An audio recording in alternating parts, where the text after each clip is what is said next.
right, good morning, everyone. Good morning. Thank you so much for joining us for this media conference this morning. I'm Heidi Eliopoulos, and I'm the Superintendent of Schools in the Chippewa Falls Area Unified School District.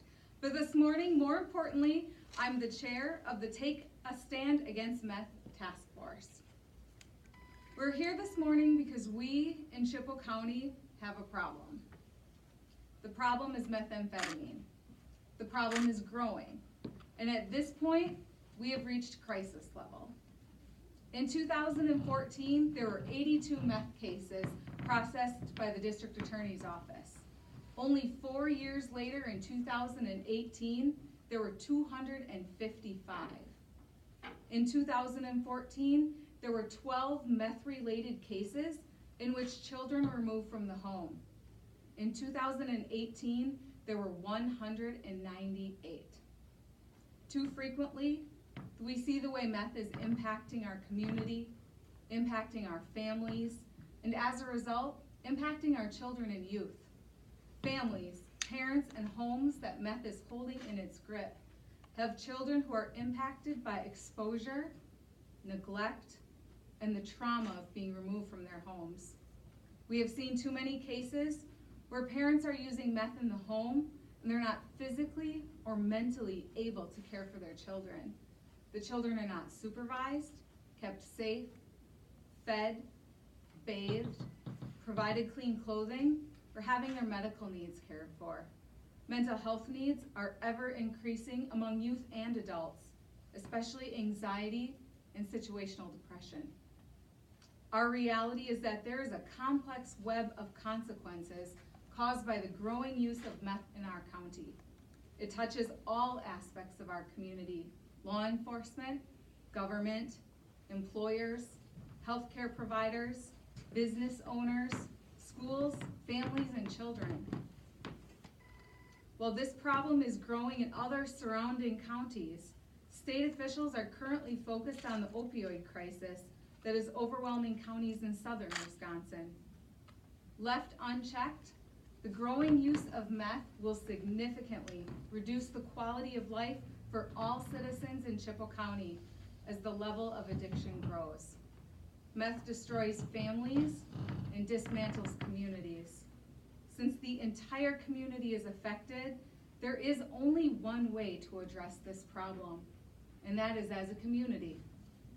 We must all become better educated, more energized, and more deeply engaged in taking a stand against meth.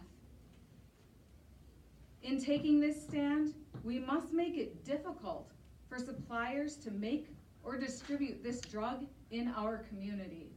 We must take innovative approaches to prevention and education, and we must develop effective strategies for intervention and healing. This is too big of a problem for any one organization to take on. This is why leaders from across Chippewa County have come together to form a Take a Stand Against Meth task force. We will strategize to combat the meth epidemic affecting families, schools, businesses, and churches throughout the county. Members of the task force will further seek volunteers and resources from our community to join with us in this important work. This campaign isn't just about eradicating an illegal drug from our community. It's about the quality of life for us all. It's about our future as a community. We are at an important crossroad, and we have the opportunity to do something momentous to direct our own trajectory for our future. We as a community, every single one of us, must put our foot down and take a stand against meth. Our future depends on it.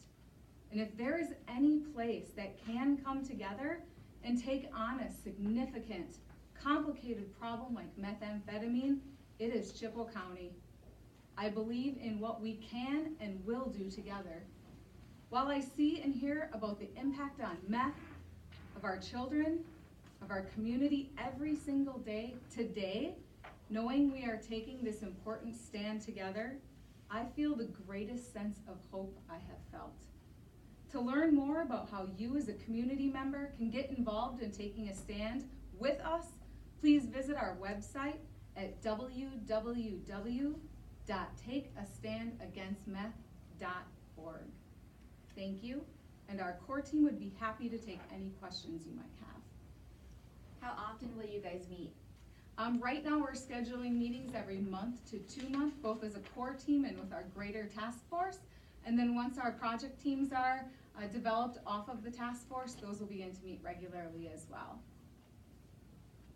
How did you decide who was all going to be a part of this task force? So the conversation began with the challenging problem that we're facing and who it's impacting, and then who are all of our stakeholders who are not only being impacted by what's happening with meth in our community, but also are the right people to bring around the table to solve the problem. We wanted to make sure a wide group of stakeholders were represented because we're gonna have to take this on from every angle.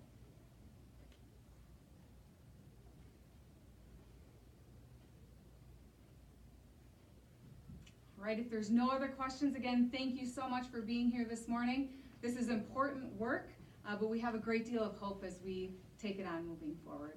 Thank you. Thank you, guys. Thank you. Can I grab it just for a quick? Absolutely.